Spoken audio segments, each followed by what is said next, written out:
காக்கும் பனிமலையில் வாழும் அந்த பார்வதியின் இளைய புதல்வன். தேனெடுத்து திணை வளர்க்கும் சிறு குருத்தி வள்ளியவள் சிந்தையில நின்ற மன்னவா. நீ நாடி வரும் பக்தர்களின் நாட்டம் அதை தனித்தருளும் ஞான குருநாதன் அல்லவா, ஞான குருநாதன் அல்லவா.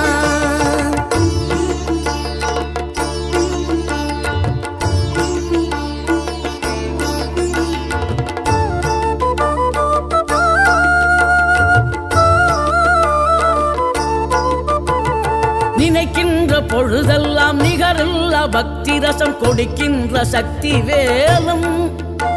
நீ துதிக்கின்ற கணமெல்லாம் இனிக்கின்ற இதயம் தன்னை அழைக்கின்ற வெற்றி